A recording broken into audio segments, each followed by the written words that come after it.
जय माई की। जैसी करनी वैसी भरनी।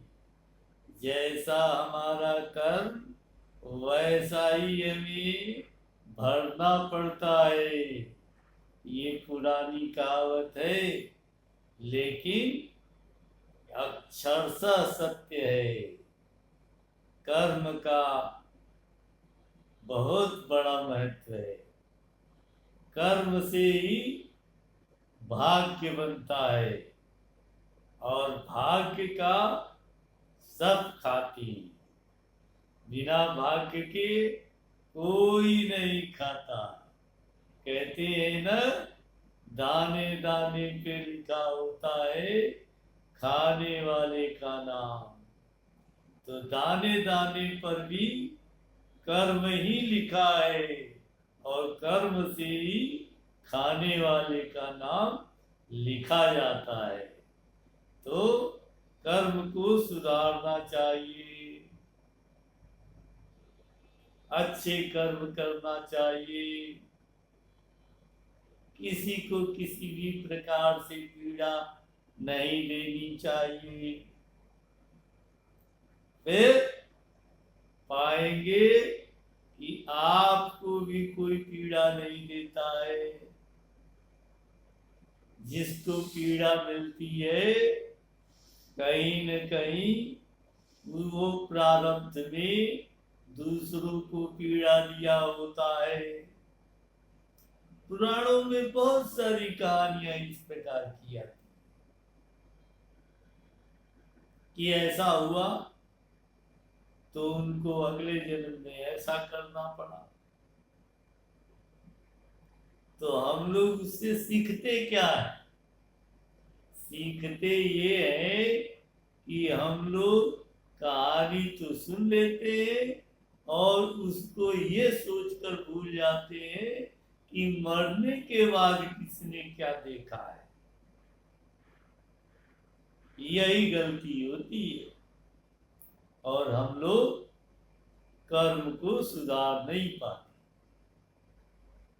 मरने की बात आप छोड़ दीजिए, आप यही देख लीजिए कि जैसा लोगों ने किया है, क्या उनके साथ वैसा नहीं हुआ है?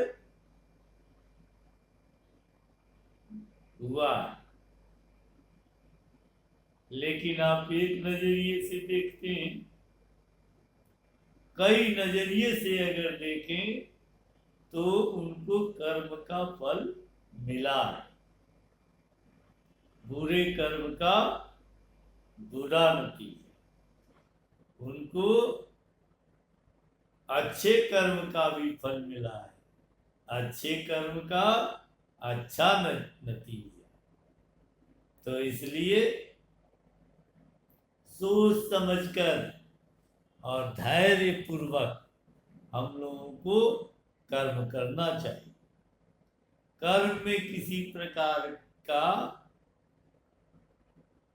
हम लोगों को समझौता नहीं करना चाहिए, और प्रयास इस तरीके का रहे कि हम लोगों के कर्म से किसी को परेशानी न हो। मनुष्य ही नहीं, जीव जंतु को भी परेशानी न हो, पेड़ पौधों को भी परेशानी न हो। क्योंकि हमारे सनातन धर्म में सब में जीवन है, और सबको तकलीफ होती है, सबको कष्ट होता है। कोई व्यक्त कर देता है तो व्यक्त करने वालों में जीव है। मनुष्य ज्यादा व्यक्त कर देता है, जीव भी व्यक्त कर देते हैं। आप बकरी को मारते हैं तो मिमियाती है, कुत्ते को मारते हैं तो बेचारा काय काय करता है, और आदमी को अगर आप पीड़ा देते हैं तो वो अभद्र शब्द प्रयोग करता है, सामने अगर नहीं करता है तो मन में करता है, श्राप वगैरह देता है, जाओ तुम्हारा सर्वनाश हो जाए, इस तरह की वाणी उसकी निकलती है। मन से निकलती है, मुंह से भले न निकले। तो कर्म अच्छा रखेंगे तो फल अच्छा मिलेगा, कर्म बुरा करेंगे तो उसका परिणाम तो बुरा होगा ही। तो सब में जीवन जीव का अंश, परम ब्रह्म का अंश मानकर किसी को कष्ट न दे। अगर कष्ट किसी कारण से आप भूल चूक में अगर हो जाता है तो तत्काल आपको क्षमा याचना करनी चाहिए। ऐसा भी करने से आपका कर्म अच्छा माना जाए। लेकिन जान के नहीं कि चलो गलती कर दी, किसी का अपमान कर दिया, जान के और क्षमा मांग लिया, तो इससे कर्म का बंधन कटने वाला नहीं है।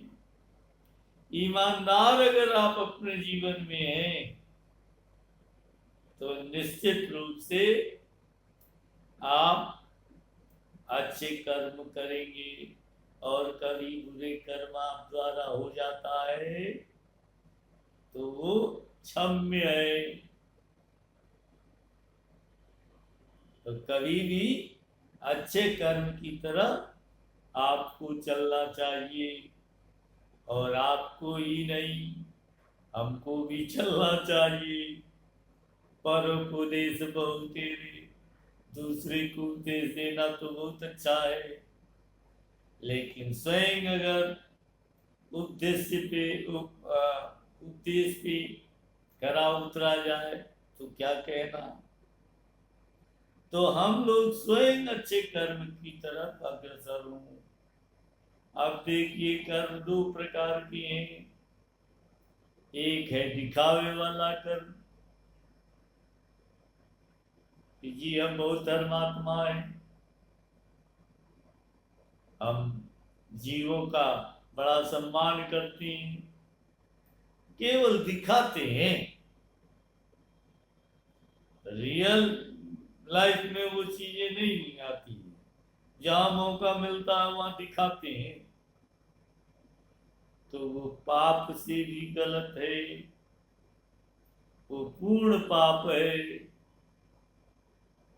दिखावे वाला शुभ कर्म पूर्ण पाप है। आप दिखावे वाला मत करिए, करते रहिए, चाहे कोई देखे चाहे ना देखे। वही कर्म आपके भाग्य को बदलेगा, और जैसा कर्म आपने किया है उसी तरीके का फल देगा। यानी अच्छे कार्य का अच्छा नतीजा और बुरे कार्य का बुरा नतीजा।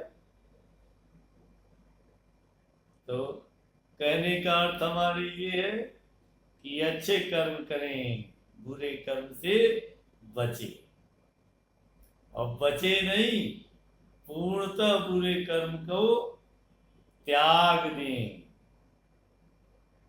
और अच्छे कर्म को अपना लें। यही मोक्ष और यही स्वर्ग जाने का माध्यम बनेगा। और नहीं तो फिर आप किसी के साथ बुरा करेंगे और वो भी आपको आपके साथ बुरा करेगा, तो बुरे का भुगतान पूरा करते हुए प्राप्त होगा। तो आज से ही अच्छे कर्म की तरफ हम लोग चलेंगे। जय माई।